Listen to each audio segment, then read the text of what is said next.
being just 5 years old, perched unseen at the top of the carpeted stairs, only to overhear the conversation that shatters your world. That's the exact moment I understood I wasn't wanted. My parents, Robert and Eleanor Davies, were arguing below in the kitchen of our modest 2-story house in a quiet Denver, Colorado suburb. Their voices, sharp with desperation and disappointment, carried clearly. "We need a son, Robert." Eleanor's voice cracked, heavy with a familiar ache. "Someone to carry on the Davies name." Ever felt like an outsider in your own family? Share your thoughts below. You're not alone. Follow along to see how this story unfolds. I was Anya Sharma, the firstborn, the girl, the living embodiment of their unfulfilled wish, their constant, nagging misfortune. From then on, my early childhood became a masterclass in invisibility. Every family gathering, every holiday, felt less like a celebration and more like a public airing of their grievance. My gender. "If only Anya had been a boy," became a familiar, painful refrain, spoken openly, carelessly, even when my small ears were well within listening range. I learned to make myself scarce, to be quiet, a ghost in my own home, taking up as little space as humanly possible. My father, consumed by his banking job and his own simmering resentment, offered mostly silence. My mother offered unpredictable tolerance, forcing me to become an expert at navigating her moods. This wasn't just a phase, it was the foundation of my existence. Ever felt like an outsider in your own family? Share your thoughts below. You're not alone. Follow along to see how this story unfolds. Then, when I was 7, the ground shifted beneath my small feet. I remember that spring morning vividly. My mother, Eleanor, burst into my room, her face flushed with an excitement I'd never seen directed anywhere near me. She didn't even register that I was still huddled under the covers, battling a fever. "Anya, wake up! I'm pregnant." For one fragile, fleeting second, a foolish hope flickered inside my chest. Maybe this time would be different. Maybe a new baby would somehow expand their hearts, creating a tiny space for me too. That hope withered just 2 months later.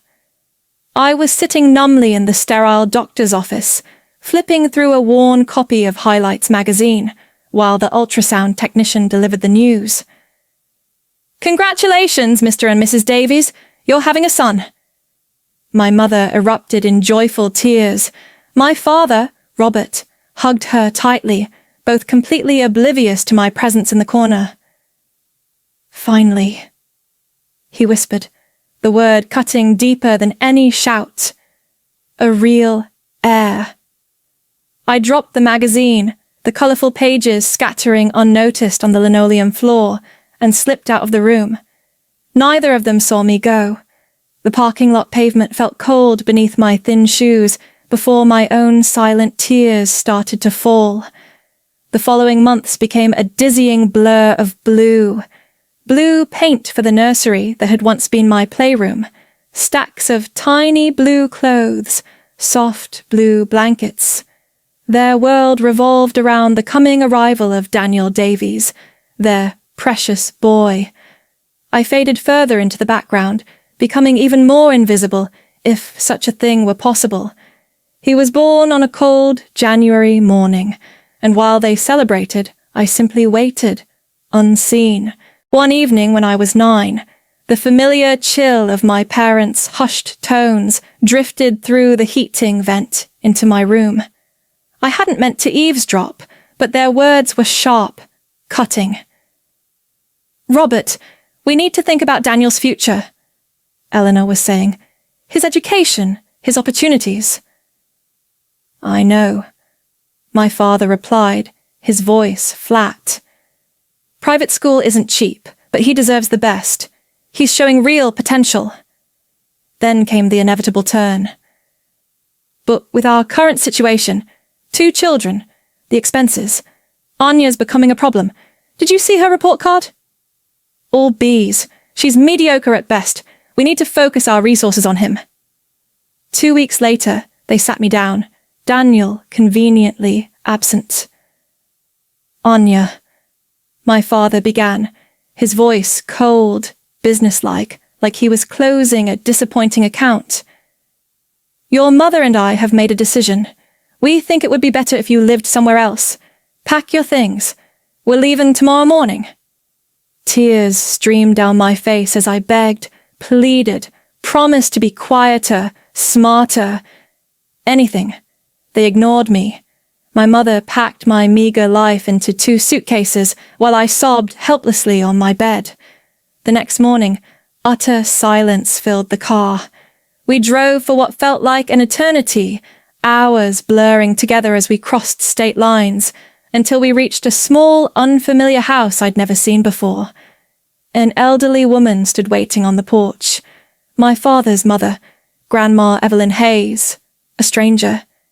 They pushed me toward her. This is where you'll live now, my father stated firmly, sealing my fate. They exchanged curt words with Grandma, handed over my bags, got back in their car, and drove away without a hug, a backward glance, or a single goodbye. They simply left me there. I don't remember much about that first night, except the raw, overwhelming pain of abandonment, crying myself into a ragged sleep in a strange bed, while this woman I didn't know, Grandma Evelyn, sat beside me, gently stroking my hair. Why don't they want me? I choked out between sobs, the question echoing the hollow ache inside me. Oh, sweetheart, she would murmur, her voice soft, tinged with a sadness I couldn't comprehend. Sometimes things just happen that are hard to understand. It was an answer that answered nothing, leaving me adrift in confusion. How could anyone who claimed to love their child just leave them, like an unwanted puppy at a shelter? The following days bled into weeks, a blur of quiet grief and tentative adjustments. Life with Grandma Evelyn Hayes was startlingly different. Where my parents had been cold indifference and critical distance, she was a steady source of warmth and genuine presence. Where they had ignored or dismissed me, she paid attention, asking about my day, listening patiently even when I barely spoke. Where they had criticized, she found small things to encourage. She didn't push or pry, she simply was there, offering quiet comfort, a warm meal at a set time each day, and a routine that felt surprisingly safe after the unpredictable chill of my parents' house. I started to notice the small things, the smell of baking bread on Saturdays, the neat stacks of books everywhere, the way her eyes crinkled when she smiled genuinely at something I said.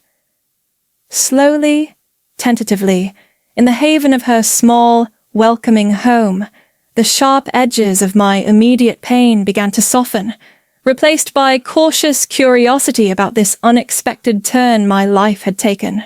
6 months after I arrived, Grandma Evelyn sat me down one Saturday morning, her expression serious but kind. Anya. Honey, she began, papers spread on the kitchen table.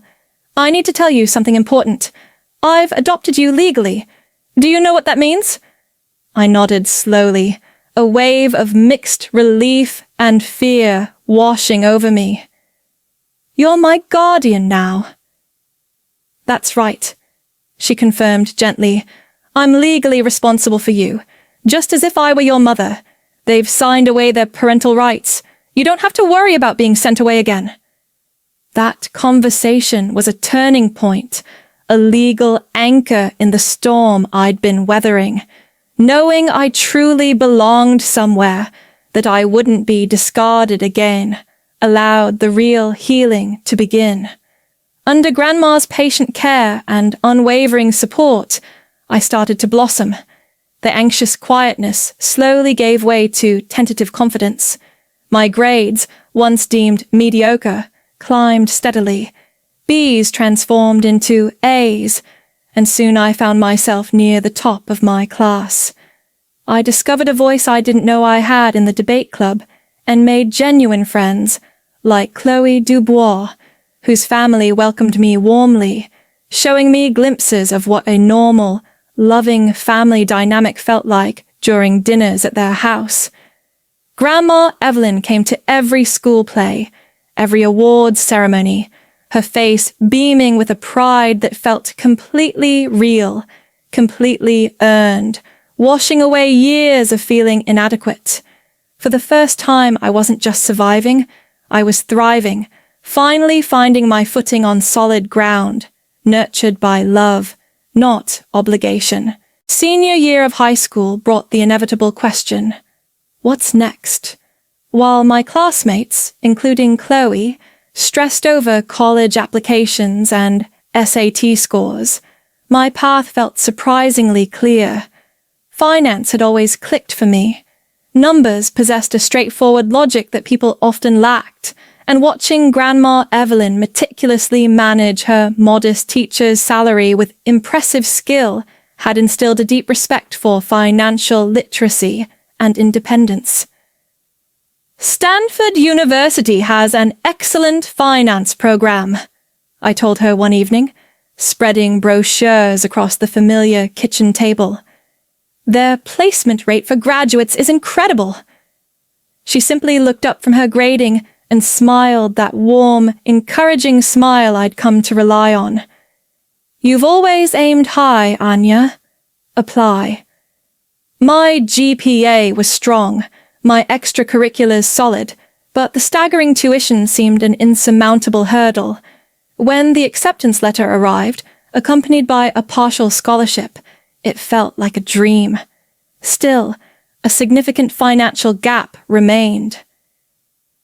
I've been saving for this since the day you came to live with me, Grandma Evelyn revealed then, pulling out bank statements for a dedicated college fund I never knew existed. Your education is an investment in your future, and I believe in you wholeheartedly. College was everything I'd hoped for, demanding, stimulating, and liberating. I threw myself into my studies, determined to make Grandma proud, maintaining my scholarship while interning at various financial firms during the summers to gain practical experience. By graduation, several prestigious companies had extended job offers. I chose Sterling Chase Investments, located right there in San Francisco, the city my grandma called home. Starting as a junior financial manager, I worked relentlessly. Late nights, extra projects, whatever it took. Within 2 years, I earned a promotion to senior manager, and by 30, I was the financial director, one of the youngest executives in the firm's history. For my 25th birthday, Grandma Evelyn hosted an intimate dinner, complete with her famous pot roast and incredible chocolate cake. After dinner, her expression turned serious. Anya, there's something I need to tell you, she began quietly. Your birth parents contacted me a few months ago. They wanted money for Daniel's college tuition. I sat perfectly still, waiting for a surge of anger or hurt, but felt nothing. A strange, hollow calm. I told them no, of course, Grandma continued, stirring her tea. I reminded them they made their choice years ago when they left you here, and I made mine. I've never regretted it. Life has a funny way of moving forward, even when pieces of the past try to intrude.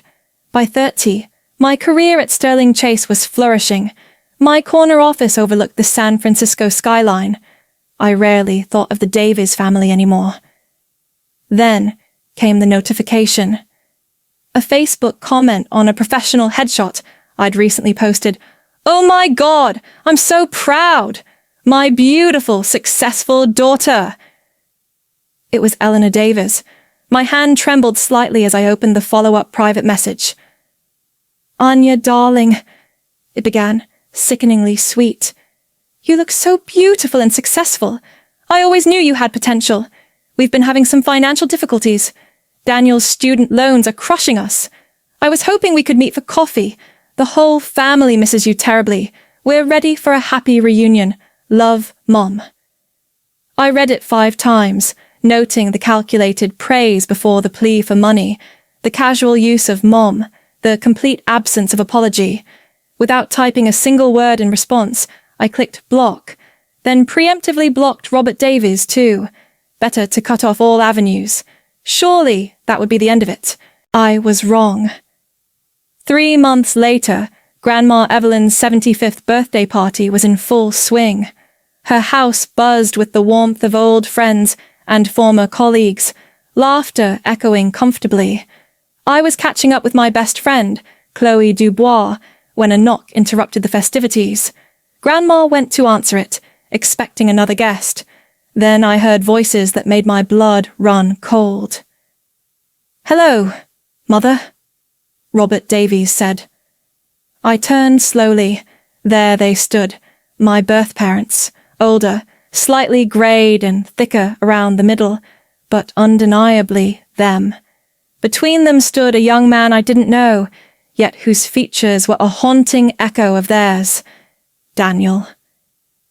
"Happy birthday," Robert mumbled, thrusting a cheaply wrapped bottle into Grandma's hands. Before anyone could react, Eleanor rushed past Grandma towards me, arms outstretched. "Anya! Oh, my precious daughter!" I instinctively stepped back, but she managed an awkward, mannequin-like hug. "Everyone," Robert announced loudly to the confused room, "this is our daughter, Anya. We're so proud of her success." "Our brilliant girl," I cut in, my voice sharp. "What exactly do you need?" Eleanor's eyes pleaded. "Don't make a scene," she whispered, then louder. "We're here to reunite." Something inside me snapped. Reunite? Why don't you tell everyone why we haven't seen each other? Tell them how you dumped me here at 9 years old because you only wanted your precious son. The room fell silent. Eleanor's face twisted with rage. "You ungrateful brat! Your father is disabled. You're legally obligated to help us." Robert chimed in, feigning pain. "We'll sue you for filial support." A dark laugh escaped me. "You forgot one detail. You signed away your rights. Grandma Evelyn adopted me. Legally, I'm her daughter. You can't sue a stranger." Their faces drained of color. "Get out," Grandma said firmly, reaching for her phone. "Or I call the police." They shuffled out, defeated, leaving silence in their wake. As the front door closed behind them, sealing their bitter exit, a profound weight I hadn't fully realized I was carrying simply lifted. It wasn't just relief. It felt like true liberation. I never heard from Robert, Eleanor, or Daniel Davies again. Their desperate grasp had failed, and with it, any lingering pretense of wanting a relationship evaporated completely. Life settled back into its fulfilling rhythm. My career at Sterling Chase continued to flourish, driven now by quiet confidence rather than a need to prove anything. My bond with Grandma Evelyn grew even deeper, cemented by our cherished Sunday dinners and shared history. My friendships, especially with Chloe Dubois, remained steadfast anchors of genuine support, my chosen family. Then I met Liam O'Connell, the sharp, kind new head of legal affairs at the firm. We kept bumping into each other, literally, until he finally asked me for coffee. Coffee turned into dinners, then weekends exploring San Francisco and beyond. When I eventually shared the difficult story of my past, he listened without judgment, offering only understanding and validating my choices. "Family is what you make it, Anya," he stated simply. "Love is a choice." Last week, at our favorite restaurant overlooking the bay. Liam got down on one knee. The ring is stunning, but his unwavering choice to build a life with me means everything. As I plan our wedding, I know who will be there. The people who stayed, who chose me. I am Anya Hayes now, proud of the name and the woman I've become, ready for a future built firmly on love and choice. Looking back, my journey feels like more than just my own story. It's a testament, I think, to resilience, to finding real love in unexpected places, like in Grandma Evelyn's quiet, steady presence, and to the power we all possess to rewrite our own narratives, no matter how painful the first chapters were. My life, though initially shaped by rejection, was ultimately rebuilt by choice, and it taught me some hard-won truths that feel crucial to share. I learned, down to my bones, that true family isn't solely defined by blood ties. It's forged in genuine love, unwavering support, deliberate choice, and simply showing up consistently. It's about the people who actively choose you back. I also came to understand, fundamentally, that your inherent worth is never dictated by who accepts or rejects you. You deserve love, respect, and success, period, regardless of your origins. Believing that changed everything for me. Perhaps the most empowering lesson was realizing the past only controls your future if you grant it that authority. We absolutely can overcome immense adversity and consciously shape our own destiny. And finally, learning to establish and enforce firm boundaries with those who cause harm isn't selfish. It's vital self-preservation. It's essential for protecting your hard-won peace. Which of these lessons, learned through fire, resonates most strongly with your own experiences? Have you faced the challenge of redefining family or rebuilding your life after difficult times? Please share your thoughts below. Connecting with others who understand truly matters. If my story connected with you, please like and share it, and follow if you'd like to continue the conversation.